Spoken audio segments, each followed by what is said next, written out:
Арбаңыздар, урматтуу замандаштар, саламатсыздарбы? Сиздерге Американын Чикаго шаарынан сиздерге жалындуу ысык салам. Кош келипсиздер, урматтуу замандаштар, бүгүнкү кыялымдагы Америка аттуу программабызда. Анда билсе, бүгүнкү келген коноктор менен мен сиздерди тааныштырып өтсөм, алгачкы сөздү бизде Серик агай Казакстандан келген. Саламатсыз, Серик агай? Ассалам. Алейкум ассалам. İşleriniz qanday? Денсаулықтарыңыз жақшыбы? Жақшы жүрөсүздөрбү?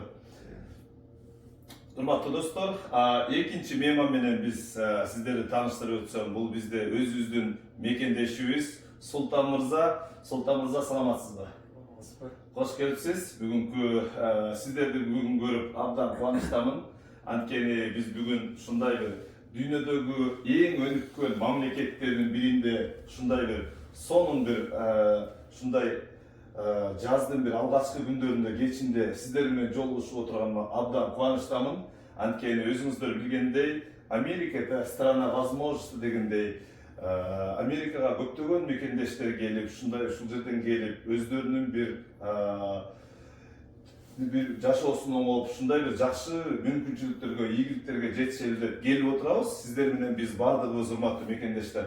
Анда алгач суроом Серик ага болсун. Серик ага, айта кетсеңиз, кайсы убакта ушундай бир Америкага барам деген ой сизде пайда болду эле? Ошол жөнүндө айтып берсеңиз.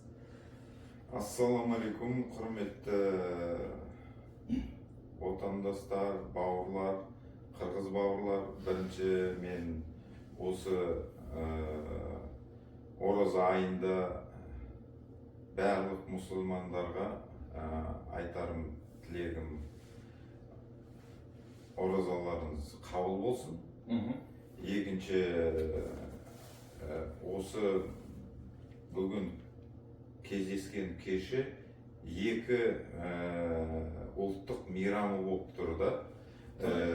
Ұлыстың күні дейді, Наурыз мереке, күн түнмен теңеп, осы кешкісін кездесіп отырмыз.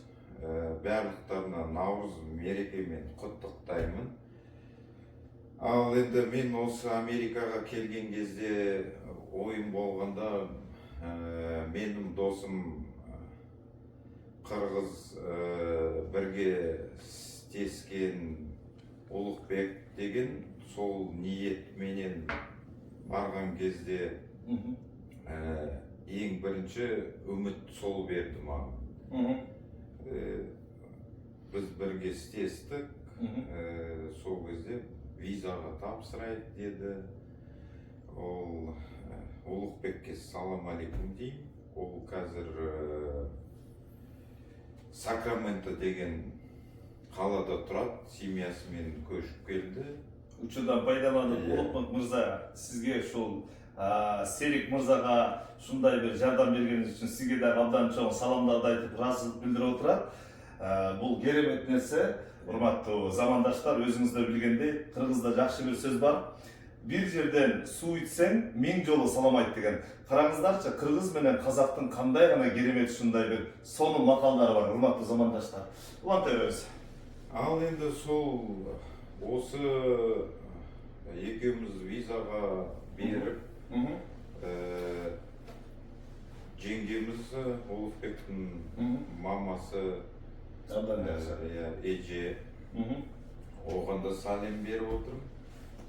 Үшеуміз барып Астанаға визаға тапсырғанбыз. Америкаға? Америкаға посольствоға? Посольствоға барып, күнін реттеп, бәрін қағаздарын толтырып, сол кезде барған кезде бардық. Енді әркім өзінің кейс жазған, не қылған, сөйтіп білмеймін, әйтеуір қуаныш беріп, маған берді виза.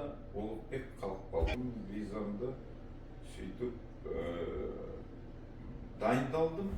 Бірақ өзім екі ойлы болдым, барайын ба, бармайын ба. Содан кейін Америкада мені кім күтіп отады деп ойладыңыз? Ол мәселе ода емес. Ол бірге беріп, содан кейін, сен бармасаң мен де бармайын деп тұрдым. Ол барай бірақ жазда бергенбіз, күзде баруымыз керек уақытысында. Сол кезде енді арада 3 ай бар, содан кейін жоқ мен бармаймын дедім. Сен бармасаң мен қалай не барамын? Маған не бар ол жақта сен болмасаң деп. Ошондо сиз келинчегиңизмен мекендешип, макулдашып атасыз. Жоқ. Досуңуз менен. Досым мен. Кечиресиз. Абдан сонун. Ал досуңуз да келген азыр бул жакта, Сакраментода. Иә. Абдан содан кейін мен күзде келдім, октябрьде, ол жаңа жылдан кейін сол мен барам деді. Қалай болсалай да мен барам дедім сенің артынан, сен барсаң деді. Сөйтіп, әйтеуір келип калдыңыз Америкага. келді. Абдан жакшы. Жакшы. Анда эмесе мен абдан сонун экен Америкага кантип виза алганыңыз жөнүндө, ошол досуңуз жөнүндө айтып бердиңиз. Мен анда кийинки суроону сизге дагы азыр суроолорум даяр. Анда эмесе биздин мекендешибиз Султан мырзага дагы. Султан мырза дагы бир жолу саламатсызбы? Саламатсызбы? Маанайыңыз жакшы келип алдыңызбы деге? Маанайыңыз жакшы. Абдан сонун. Султан мырза айта кетсеңиз, сизге деле ошондой эле суроо болсун. Кандай ушул Америкага келип калган ойлоруңуз, кыялдарыңыз кайсыл убактарда, кайсыл секундтан баштап башталды? Бул убактарды бир ошол жөнүндө бир аз ой бөлүшө кетсеңиз биз менен, биздин мекендештерге да абдан кызыктуу болор деп ойлойм. Анткени өзүңүздөр билгендей, Кыргызстанда, же болбосо Центральный Азияда, же болбосо бүтүндөй океандын нар жак бетиндеги биздин мекендештерге, замандаштарга мен ойлойм бул өтө бир жакшы бир мотивация болот деп. Очень рахмат. Негизи мен эң эле биринчи жолу учкан мамлекет бул Америка болду да. Абдан жакшы. Загранпаспорт эң эле биринчи виза басылган Американга басылды. 2020 жылы болсо керек. Менин байкем Германияда окуйт ал кезде. Мындан бир 4 жыл мурун. Мындан бир 4 жыл мурун, 4 жыл мурун. Октябрдын аягында, уже ноябрга жакын мага чалып калды да. Султан Не кылып атасың деди. Бүт даныйларым менде бар дейт. Бүт даяр дейт, сенден бир эле сүрөт керек. Сүрөткө барып түшүп кел, мага жибергиле деди да. Грин картага толтуруп койгон деди да, конечно. Абдан сонун. Мен ал кезде мен Американы ойлочу деле эмесмин негизи, эч жака чыгайын деген оюм деле жок болчу негизи. Через не хочу, но я съездил и барып сүрөттүн жибердим да, агачы. Сүрөткө түшүп, фото салганга барып. И канча ортодо бир жарым жыл өтөт. Унутуп деле коймун негизичи. То есть визага грин картага лотерея октябрьдан ноябрьга чейин окошко открывается на 1 месяц. И ошо месяц заявок, да? Это бесплатно, это уже все многие люди знают негизи. И ошол негизи байкем мага толтуруп коет заявканы. Анан майда как раз ошондо орозо азыр болуп атпайбы мисалы азыр. Март айы, Ооба. Ал кезде получается орозо майда да. 3-4 жыл мурун да, азыр точно эслей албай жатам. Майда отурабыз бир дос балам экөөбүз машинеде. 8-9 май болуп калды. Праздниктер. Жок, праздник деле эмес, просто эми орозо кармап жүрөбүз ал кезде деле. Бүгүнкү күндөгүдөй эле.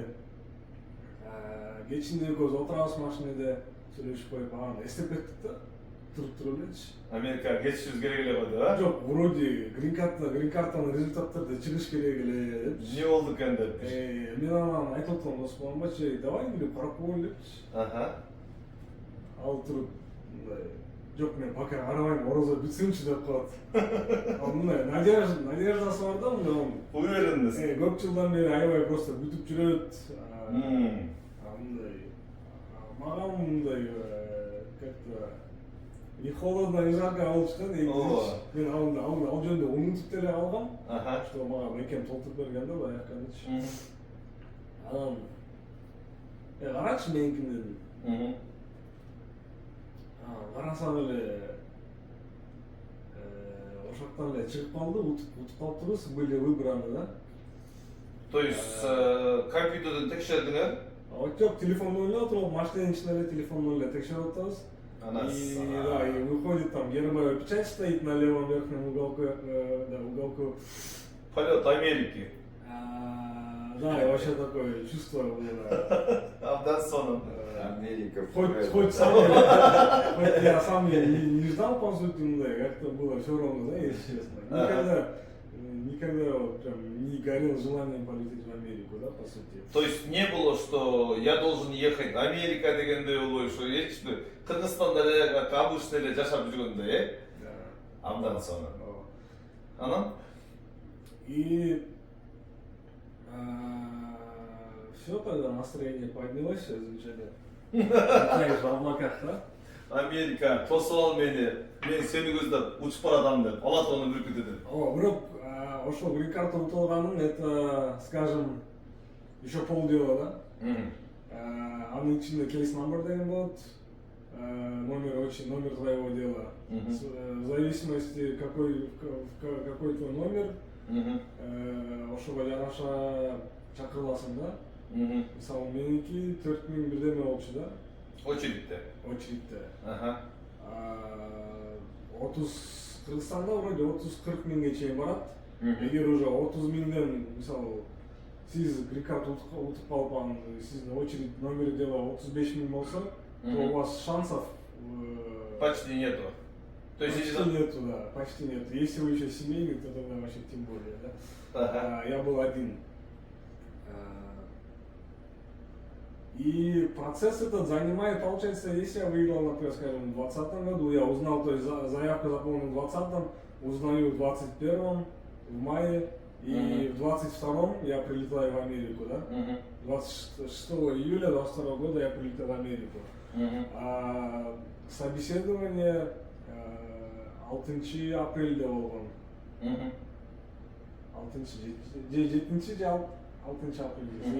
апрелде машина алгам да негизи. Визаны ошондо 1 жумадан кийин алдым. То есть ошондо то есть грин картага подавать этип бир канча убакыттан кийин болуп атат ошондо грин картаны алганыңыз? Процесс после того, как ты узнал, что ты выиграл, плюс-минус 1 жылга барат да.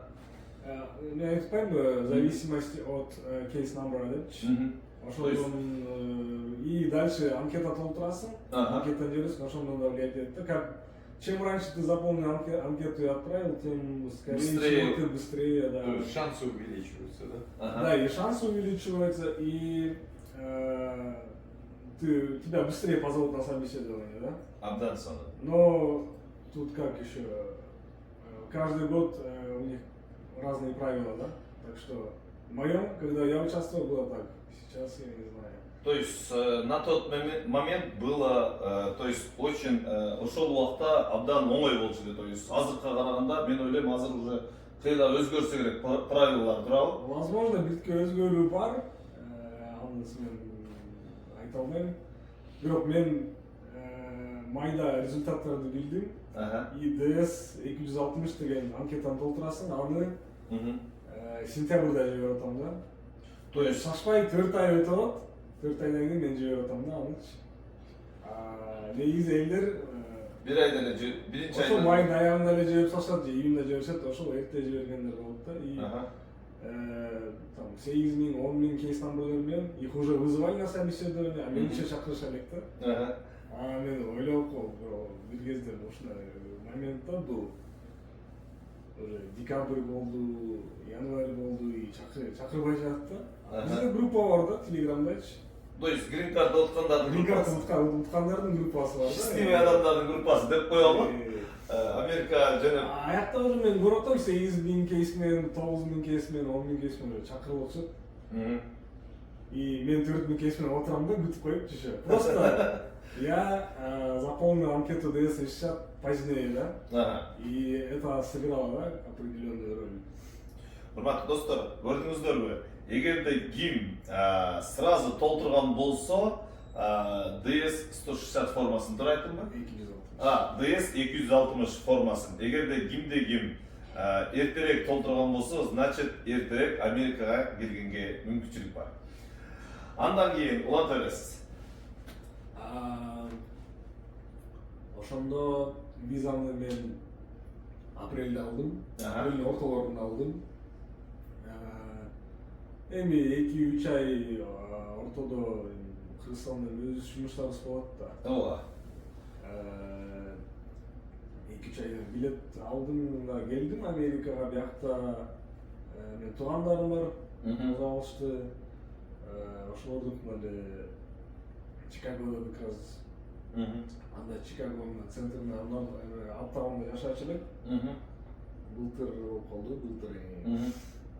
То есть үйдөгүлөр грин карта утканды кандай кабыл алышты?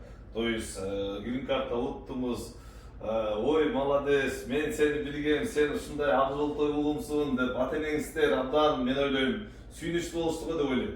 Абдан жакшы суроо бердиңиз, негизи азырчы. Кантип ошондой бир караңызчы, менин жан дүйнөмдө да мурашка кетти, анткени мен сиз менен ушунчалык сүйлөшкөнүмдө бүт бардыгы мураш келет. Чыгып кетти, ошон үчүн ошондо биринчи грин картаны утупсуз, анан үйгө келдиңиз дейли. Үйдөгүлөр эми менин мамам, она была только за. Аябай сүйүнгөн, билгендечи. Чоң мамлекетке кетип атат, улум ушул дүйнөдүн дүңгүрөткөн номер эң дүйнөдөгү бай мамлекеттердин бирине барып, өзүнүн бир жашоо болгон, эми кандай десек, эми Кыргызстанда деле негизи бир сөз менен айтканда иштесек деле болмок. Ну бирок азыр өзүңүздөр көрүп тургандай мекенибизде ушундай бир кандай десек, эми зарплата аз, чындыгында аны элдин баардыгы билет. Ал зарплата менен мындайча айтканда, то есть үй бүлөнү баксаң болот, жашасаң болот, бирок мындай бир нерсе ашырыш кыйын, туурабы? Ооба, сиз сөздөрүңүзгө кошулам, туура эле айтып атасыз, негизи. Менин үй бүлөмөн мындай аябай прям каршы чыккандардан эч ким деле болгон жок. Мен атам просто мындай бирке кое бергиси келбей. Эмне кыласың барып? Эми андай антип деле айткан жок, негизичи просто, было чувство болобуз да, то, что он не хочет отпускать, да? Душасынан кое бергиси келбей. Постоянно жанында жүрсөм, по-любому. Баягы бир жөлөк болуп, Мен пока ал нерсени түшүнө эле турам, негизи эми кийин бала болгондо эми түшүнөбүз да. Туура айтасыз. Атабыз деле түшүнөбүз. Ооба, кыргызда бир сөз бар. Бирок эми сүйлөшүп, түшүндүрүп, баары жакшы эле болот. Абдан сонун. Келип турабыз. Грин карта менен келгенде мен Кыргызстанга бияка Америка келгениме 2 жыл боло элек, 1 жыл 8 ай болуп калды го дейм. Бирок Кыргызстанга уже 2 жолу барып келдим. То есть келип эч каалаган убакта чыгып кетсе боло берет келиңердер. Абдан сонун экен. Америкага келдиңиз, анан келип эмне тил билесиз же тил билбейсиз? Ошол жагында айтып кетсеңиз. Тилди негизи мен өзүм Кара Балта шаарынан болом. Кара Балтада 6-мектепте окугам, гимназияда. Негизи биздин район боюнча абдан эле күчтүү мектептин бири. Англис тили боюнча? Жок, негизи билим боюнча. Билим боюнча. Билим берүү боюнча негизи. Анын ичинде англис тили бар, тоже жакшы окутушу да. Абдан сонун. Получается, мектептин определенный фундамент бар. Потом университетте мен окуп жүргөндө сабак окуудан кийин күнүгө курстарга барчумун англискегечи. Биринчи, экинчи курста бардым. 2 жылда ошондой advanced уровеньге жеткем, и после этого английский бүтүргөндөн кийин немецкийди окуп баштагам да. Немецкий. Немец тилинде. Урматтуу достор, көрдүңүздөрбү? Кыргызча, орусча, немисче, англисче 4 тилде эркин сүйлөгөн. Жок, немисче эми Үчүнчү курста окуп баштадым. Аха. Немисче. Анан Германия барайын уткам ужечи. Аха. Жайында. Пландар Германияга болчу. Үчүнчү курста барып алсаң Германияга ферген жоп деп коет. Летний работа. 3 айга барасың да. Студент болсоң башта летний каникул болот го 3 айчы. Аха. Ошо 3 айда барып иштеп келсең болот Германияга. Такая возможность да дается нашим студентам в Кыргызстане. Аха. И атайын курстарга барып жүрдүм. Тилди окуп Германияга барып иштеп келейин деп 3 айга. Германияны көрүп келейин деп. Уже жумуш Германияда уже жумуш табылды. Уже все договорились, все уже готово. И бир аз убакыт өткөндөн кийин эле коронавирус башталды да. То есть уже вот жөнөйүн деп атканда коронавирус болуп жөнөбөй калдыңыз. Все границы закрылись. Жакшы, дагы жакшы ошол Германияга барбай Америкага келип калганыңызга азыркы убакта өкүнбөйсүзбү? Жок, эмнеге өкүнбөйм. Андан жакшы. Урматтуу мекендештер, замандаштар, бул мырза бүгүн мен өзүңүздөр билгендей кече күнү трак боюнча трак сатылат деген жарнаманы көрүп калып, анан бул мырза келип ушул 2 тракты сатып алайын деп, анан бүгүнкү келип ушундай биздин кыялымдагы Америка передачасына келип ушундай бир бүгүн биздин коногубуз болуп калды. Мен ойлойм бул дагы бир Алла Тааланын берген жакшы бир жишаны деп буну түшүнөбүз. Анткени өзүңүздөр билгендей, жакшы адамдар ар дайым дасторкон үстүндө, жакшы сый үстүндө келет. Анда эмесе мен сөзүбүздү улай Серик мырза. Эми сиздер алдык уже баштадык дагы. Өзүңүз айткандай визаны алыпсыз. Анан Америкага кетип атам деп камданып, досуңуз менен уже даярданып алыпсыз. Андан кийин эмне болду, ошону айтыңыз эми. Ошол жөнүндө айта кетиңиз. Үйгө келип барып келинчеңизге айттыңыз, ушундай виза алдым Америкага. Мен эми барайын эми деп. Келинчеңиз буга кандай бир мындай реакция кылды? Эми алдын ала ол эки ойлуу болуп, барасың, не істейсің, ошол жерде де жумусуң бар. Эмне кыласың, эмне бар Америкада деп. Бирок энди осы өмүрдө бәрін сынап көрүү керек. Может, Алла Таала сол осыны жол дәм түз татып дегендей. Туура айтасыз. Орысша айтканда шанс дегендей. Эң туура. Сол енді келісіп, енді сол воспользовался шансом деген. И приехал в Америку. И приехал в Америку. Ошондо сиздин келгениңизге канча болду ошондо бул жакта? Анан кийин алгачкы биринчи жолу Америкага келген күндөрүңүз жөнүндө айтып берсеңиз. Тилди билесиз. Содан кийин енді досумен акылдасып, не кылып, ол айтты, менин достарым бар, күтүп алат сени. Америкада алдын ала енді жұмыс істеп көресің, ары қарай енді өзің алып кетсең, қаласын алып кете алмасаң келесің дейді. Содан кейін Лос-Анджелеске ұшып келдім. Америкадан ең ыстық жағына. Иә. Абдан жақсы. Калифорния дейтін штаты. Сол ұшып келдім. Азамат деген ол қырғыз бала. Тоже Америкаға ол келді 2,5 жылдай болған. То есть сіз келген уақытта ошол жігіт келіп қалды бұл жақта? Мені күтіп алды сол жақта.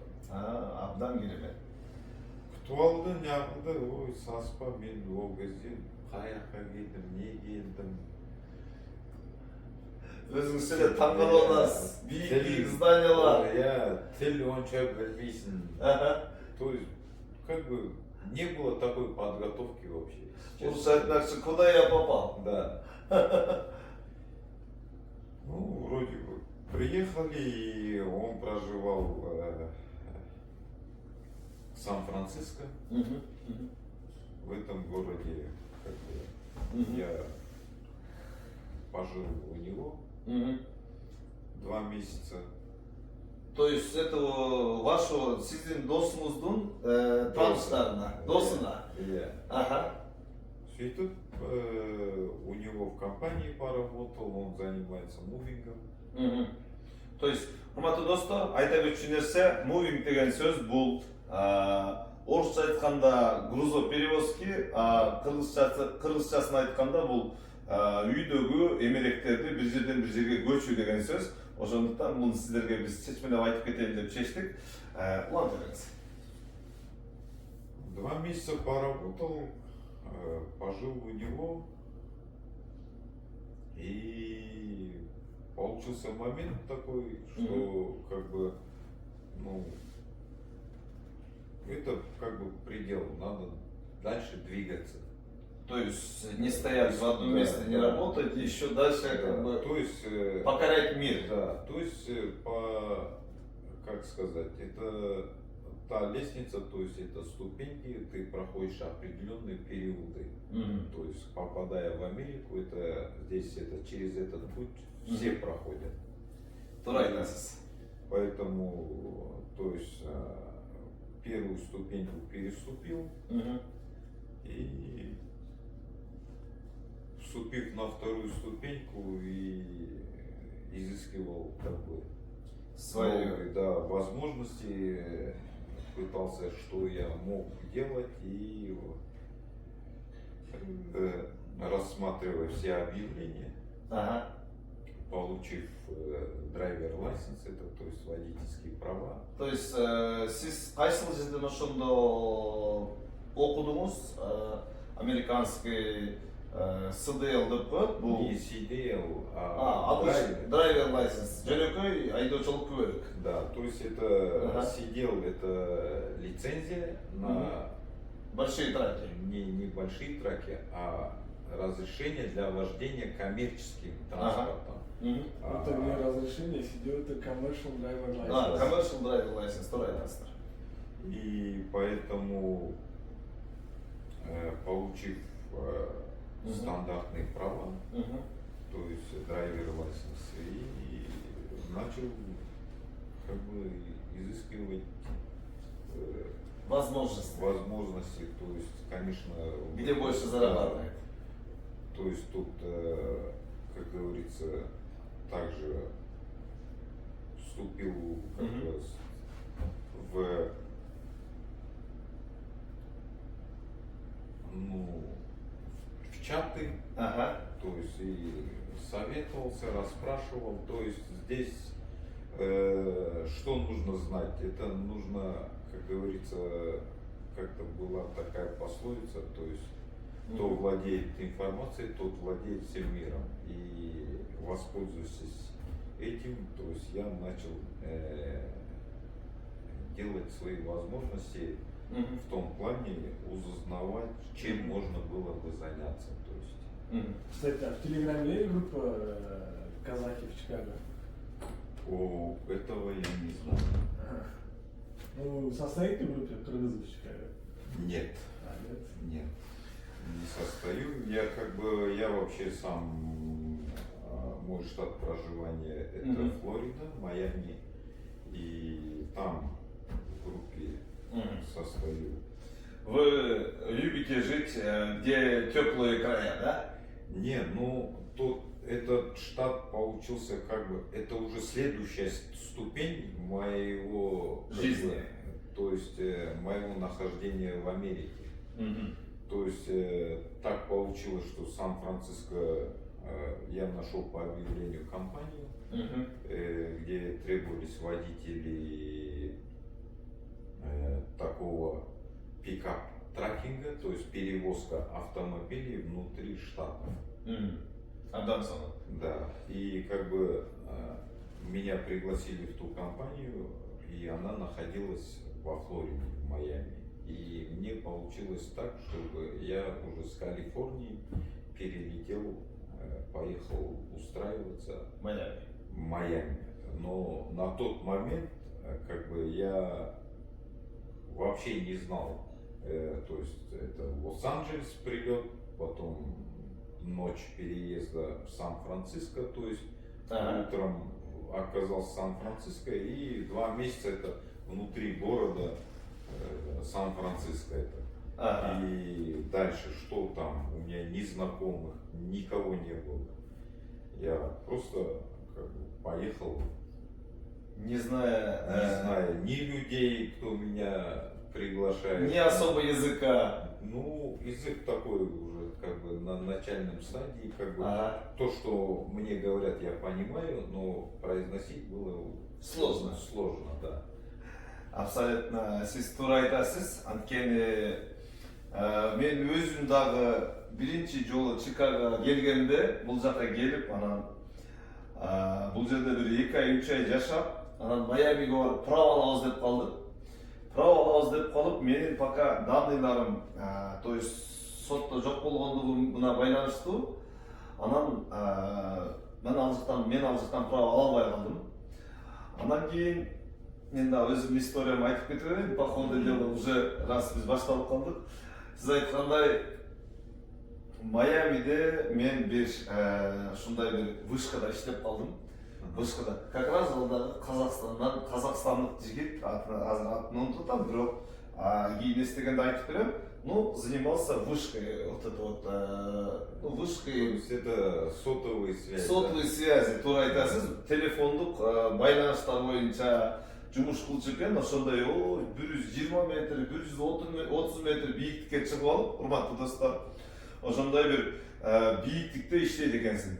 Анан ошол жерде мен бир айда иштедим, бир айда иштеп акчамы алдым. Анан ойлонуп отуруп, бул жак ысыктыгы мага жакпады. Анан ошо Чикагого барып эле, Чикагого келип тамада эле болуш, оюмда ошо Чикагода мекендештер менен аралашып жүрүш, жолу ушундай бир туугандык ушундай Чикагого келип эң эркин Чикагода жүргөндө мен өзүмдүн үйдө жүргөндөй болуп сездим да. Анан ошондой бир ой келип анан ошол Тампадан Майамини көздөй Майамиге билет алдырып койгом. Ал убакта ошо Эдил Касенов байке как раз мага рахмат Эдил Касенов байке, эгер сиз угуп жаткан болсоңуз, көрүп жаткан болсоңуз, сизге дагы бир жолу Аллах разы болсун. Рахмат сизге. Ушундай мекендештерге жакшы жардамыңыздар берип жүрө бериңиздер. Эч качан жаманчылык көрбөңүз. Ошондо сиз айтмакчы, мен дагы ошол Тампадан ошол Майамиге чейин канча саатта бардым билбейм, бир 3 саатпы, наверное, азыр эсимден чыгып калды. Мындан бир жарым жыл мурун. Ошол ысык, Майамиде күн ысык болот экен постоянный. Анан ошондон поезддун кайсыл жакка кетип атканын билбейм десең, каягына барсам, биягына барсам деп, бир дедушка, американец дедушка туруп, excuse me, help me please, I need go to Miami десем, oh, I hear you stay there. Okay, thank you so much. Баягы жаңы американский вандамда кинолор кошуп, мындай сумкаларды астына алган спортивный. Баягы боксерлор көтөрүп жүрөт го, перчаткаларды салып алып. Анан кийин ошондо бир маал автобус келди. Автобуска отуруп алып Майамиге чейин жеттим. Ал жактан анан кыргыздын спортсмени, кыргыздын ушундай бир чыган жигиттеринин патриоту Эдил Касенов байкем тосуп алды. Өзүңүздөр билген, өзүңүздөр тааныган. Анан ошо байкем мени алып барып бир жерге жайгаштырып, бир айдай ошол жакта жашап, анан кийин бир айдай ошол жакта жашап, походу иштеп, анан кийин кайра Чикагого келгем. Дагы уланта кетсек, дагы Майамигибизде. Анан сиз ошондо бул жака келдиңиз, келип, ошондо Майамиде жашап калдыңыз. Иә, Майамиде сол компанияга бар. Андан кийин бул United Snacks компаниясын кайсыл жактан издеп ушундай бир таап, кимдин аркылуу таап калдыңыз? Же болбосо биринчи сөз башынан болсун, анда СДЛ окуусун кайсыл жерден окудуңуз? Сидел сол Майамидан окудум. Орусчасын? Жок. Англисчасын? Сиз уже жашыңыз 50-ге келип калса дагы англисчени суудай сүйлөп? Жок, энди айта алмайм 100%, бирок энди Англисче СДЛ тапшырдыңыз. түшүндүрүп берем, айтып берем дегендей. Абдан сонун. Урматтуу достор, сиздер үчүн сонун мотивация. Серик абабыз 50-ге чыгыптыр, бирок азыркы жаштардан дагы англисчени билип, англисче СДЛ'ды англисче тапшырды достор. Например, көптөгөн немелер биздин мекендештер англисче тапшырышы азыр мен ойлойм кыйын негизи, туурабы? Кыйын болгондо эчтеке кыйыны жок. Бул жакта окуйтуна мисалы олар сен калай айтып бересиң дегендей акцентке карамайды олар. Биринчи олардын пикири, то есть ты должен, самое главное, говорить, рассказать, сказать, чтобы ты знал. Они не требуют, да, от тебя, чтобы ты зазубрил. Они требуют То, что нужно. чтобы ты знал, что нужно делать с этой машиной. То есть как ее эксплуатировать, Как его остановить, да, то есть, как его остановить, перед выездом что ты должен сделать, по окончанию выезда что ты должен сделать, заезда вернее. И поэтому они не смотрят, не упираются на твой акцент. Самое главное, они смотрят не так, как бы, чтобы ты зазубрил, и это у тебя как бы было как робот на автомате, да? Они смотрят со стороны, то есть смотрят твои действия, и они более упор делают на это, на твои действия, чтобы ты уже при любой такой ситуации Понимал, что да, делать. что нужно делать. То есть там они не придираются к тому, что ты можешь, например, сказать это стакан, но самое главное, чтобы ты мог объяснить, что можно с ним сделать. То есть также и с техникой, чтобы ты владел, то есть если ты перед выездом должен там сделать, и они смотрят на вот эти действия твои. Они не акцентируют, чтобы ты там именно, да, то есть на твой акцент и это, но самое главное, они смотрят на твои действия, чтобы они были правильные. Сиз туура айтасыз, абдан мен ойлойм бүгүнкү маегибиз сонун жүрүп жатат. Айта кетсеңиз, ошондо канча убакыттын ичинде СДЛ правасын алдыңыз? Сидел права менің work authorization social келгенден кейін Канча убакытта келди social work authorization'ыңыз? Олар 2 ай берет, бірақ менің нем 1 айда 10 күнде келді. Екеуі де. То есть бір күнде тапсырдым, бір күнде екеуі де. Ол, это, как говорится, две разных организации. То есть они пришли в один день, так получилось. То есть многим приходят они по раздельности, и сроки там Разные, да? разные, да. И, то есть у меня так совпало, как бы, как говорится, с моим стремлением и пожеланиями, как говорится. Как по маслу шло. Да. И в этот момент я получил, и то есть я получил ближе августу месяца, и я не торопился ехать. Я, то есть, скачал себе программу уже, зная, то есть, соответственно, опять же повторю, здесь нужно знать то правило, то, что, как говорится, кто владеет информацией, тот владеет всем миром. То есть я параллельно уже логически шел как бы на шаг вперед. Вот если придет, значит я должен делать то. И, соответственно, который общался с теми ребятами, которые прошли этот путь, и я не стеснялся, общался, спрашивал у того, потому что ситуации были у всех разные. И на одна на другую ситуацию никогда не будет похожа. Но я максимально себя как бы, сократил свое время в том плане, что я, владея этой информацией, то есть что мне нужно сделать следующий шаг. Соответственно, когда мне пришел и позвонили, что пришло, я не торопился, я ехал, как бы я был в дороге, и потихоньку ехал, и, соответственно, скачал приложение, то есть тут перед поступлением в школу нужно сдать пермит.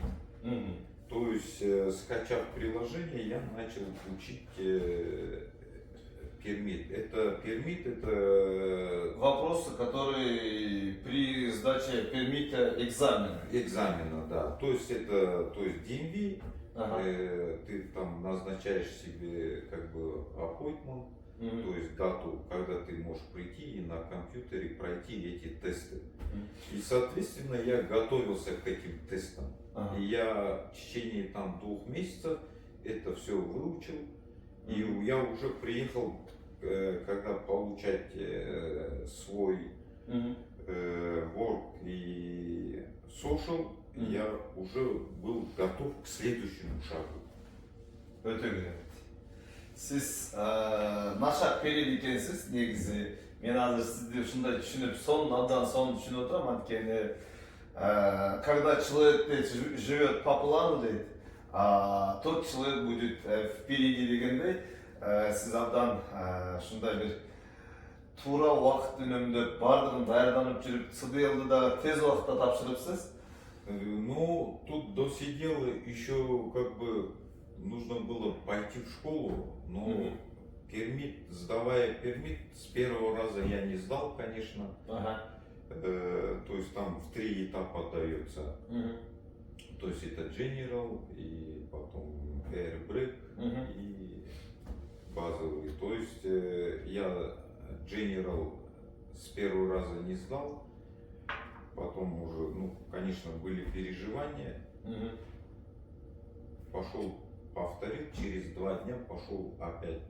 И когда я General, самое как бы сложное и много вопросов там, его прошел, и как бы и сразу там можно было, опять же я хочу сказать, в том плане, что здесь нету такого, да, если ты готов, они тебе дают шанс.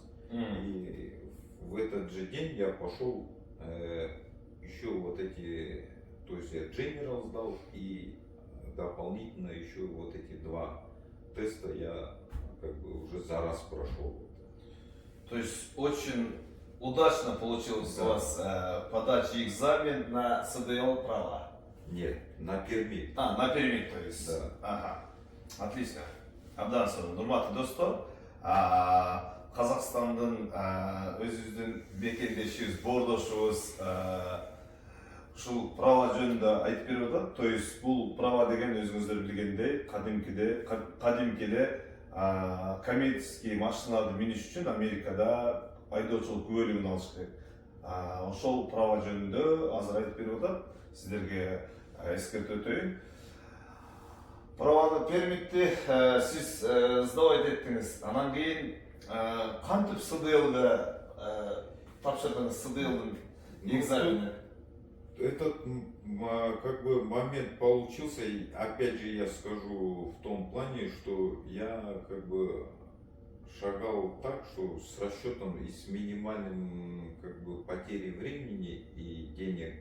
У меня на тот период получилось, что это конец прошлого года и начало этого года. И я приехал, получая, то есть это work, social, хотя он пришел ко мне, сдавая на пермит. И параллельно же я сдал как бы налоги за прошлый год. То есть бир жылдан келип туруп эле налог төлөп чыгардыңыз. Да, то есть за пройденный не 1 жылда, то есть этот уже, этот период был процесс не так, что как бы это как бы сейчас так кажется сокращен, но это прошел год. Долгий. Да, путь. То есть я проездив более на пикап-траке более 8 месяцев. То есть это получение, начиная подачи там на social work и так далее. То есть social work они там пришли через полгода, 7 месяцев. То есть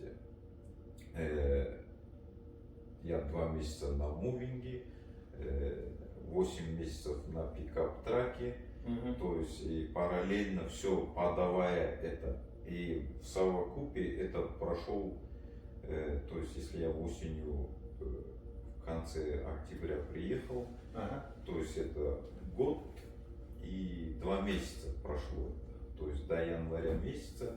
И в январе месяце, в конце января месяца я уже пришел, то есть получил social, сдал на пермит, приехал сдавать налоги, как бы это все как бы было спланировано. То есть если здесь не планировать, то будет хаос.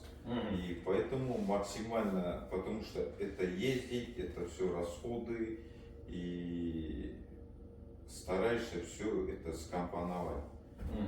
И поэтому, скомпоновав это все, я сдаю налоги, получаю пермит и подумал, поезжу до весны, наверное, как зима, и потом пойду по весне пойду учиться на CDL школу.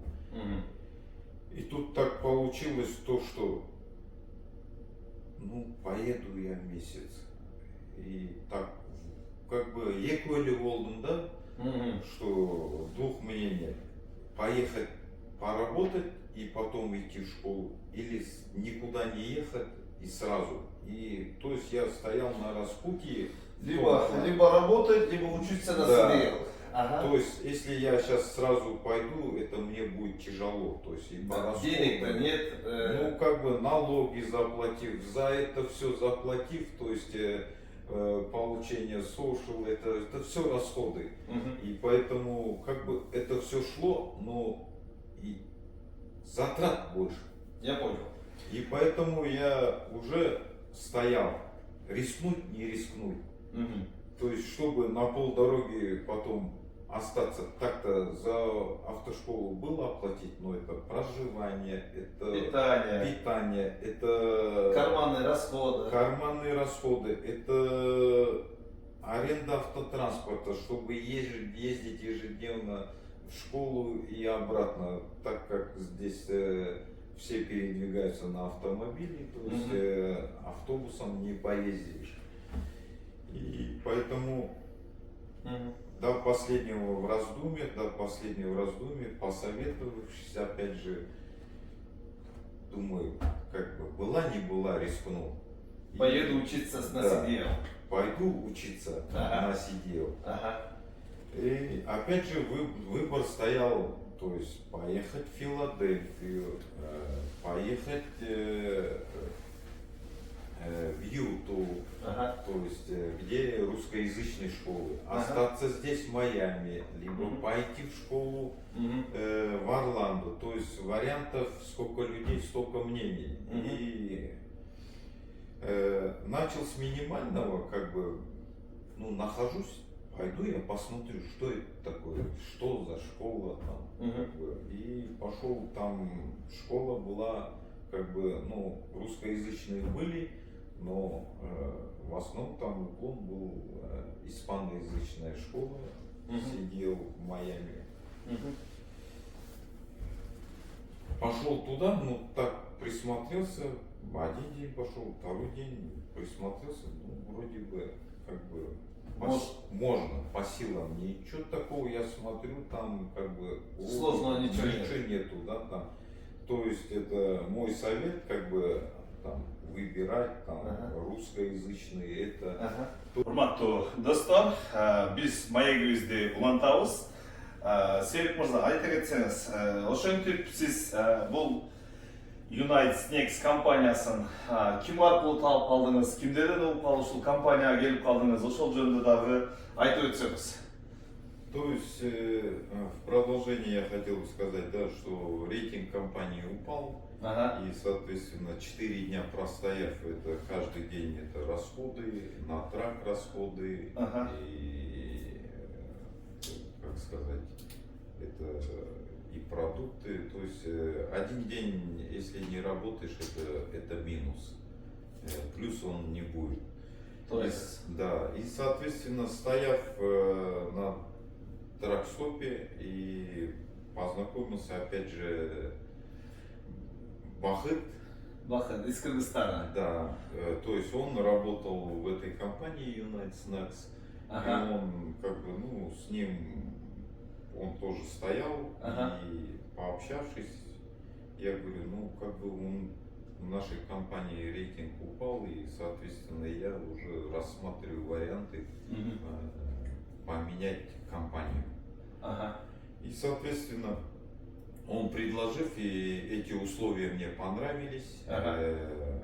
он позвонил Директор компании. да, хозяину компании и, переговорив с ним по телефону, Ага. первое, что он сказал, ты точно решился? Я говорю, как бы, в принципе, я согласен на эти условия, и мы, как бы, на расстоянии договорившись, Мгм. и я выехал Чикаго. да, опять в Чикаго, Ага. сдав все документацию и так далее. И устроился на этой компании. Да, и уже когда освободив, то есть я не могу, не закончив одно дело, бросить на полдороги и начать другое. Ага. И, соответственно, я уже приехал, сдав все вот эти документацию, Ага. и приехал сюда в компанию. В первую очередь меня тепло встретили, Ага. и как бы вот эта теплота, то есть обстановка в этой компании, Вам очень приятно было. да, то есть отношение к водителям, Ага. да, соответственно, и подход компании к, то есть кто знает, да, да, для сотрудников, кто знает это первое, то есть это отношение к водителю и диспетчинг, то есть который поддерживает, корректирует работу и направление траков. То есть это все рассмотрев, конечно, в этот период я уже проработав и зная как бы концепцию всех действий, и здесь не было такого хаоса, и, соответственно, я, подписав контракт, Ага. И начали работать на Да. этой компании. да, Скажите, я думаю, ормандарга абдан кызык болсо керек. Бул компаниянын гросстору сиз үчүн бир жумасына канча чыгып жатты, канча чыгып атат? Ал гросс сизге ушундай көңүлүңүзгө туура келип жатабы? Ошол жөнүндө айта кетсеңиз. То есть тут, как я еще хочу подметить, то есть гроссы, когда у компании нету хаоса и это все налажено, то есть, соответственно, ты везешь груз, Который и, постоянный. да, постоянный, то есть и диспетчер корректирует, когда ты уже приезжая делаешь деливери, то есть выгрузку веренного тебе груза, диспетчер, он уже находит следующий груз. То есть, соответственно, у тебя минимум простое. То есть, отличие от других компаний, здесь как бы дает заказы больше и более, скажем так, и дороже даже можно сказать, да? Не то, что дороже, как бы здесь подход такой, да, соответственно, ты можешь привезти больше, но ты можешь простоять больше. Соответственно, когда водитель и диспетчер, это все как бы согласовано и все как бы налажено, да, у тебя минимум простое. Да, я не скажу, что там гроссы, там, то есть за определенный груз там цена высокая, но здесь оно налажено. То есть уже у компании есть свои постоянные, как бы независимые от того, что от других, например, уличные, а также Амазона. То есть у компании есть свои постоянные заказы, которые доставляет клиентам. Правильно я понимаю? Ну, как бы да, но в этом плане в том, что тут диспетчер, он чувствует вот это вот, что ты успеваешь, тут если ты не успеваешь, тебе могут сделать cancel, то есть отмену того груза. И соответственно тут чувствует диспетчер и чувствует водитель, то есть и это все как бы сходится вот. Если когда тут диспетчер промахивается, водитель не успевает и не сходятся грузы, и соответственно Это все минус. это все Расход. не расход, а как получается хаос. Ага. То есть, соответственно, если он не состыковался с будущим грузом и не вовремя приехал на загрузку, и это все рушится. И то есть у тебя это влияет на недельный груз. То есть, да, то есть это все как бы рассчитано, да, налажено, вот все тонко прям. То есть для вас в этой компании работает, устраивает. Вы сейчас приехали чисто для отдыха и попали, как говорится, в нашу программу сегодня. Ну, получается, да, так. Я как бы сегодня с рейса. Всю ночь не спали. Ну, как сказать, не спал. Соответственно, ты ездишь, ты не то что не спал, а не нарушаешь того режима, что тебе положено ездить.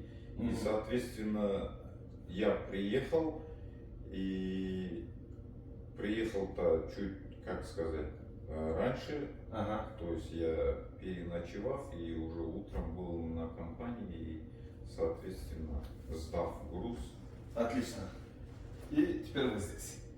Отлично. Урматтуу мекендештер, ең сурообуз Султан мырза болсун. Султан мырза, айта кетсеңиз. Селим Америкада иштеш сиз үчүн кандай бул? Чоң мүмкүнчүлүктөр деп сиз айта аласызбы мекендештер үчүн? Кандай десек, бул көбүрөөк акча иштөө, көбүрөөк ушундай эртерээк тезирээк бутка туруу деген бул сиз үчүн кандай? Бул чыныгы эле реалдуулукка жатабы?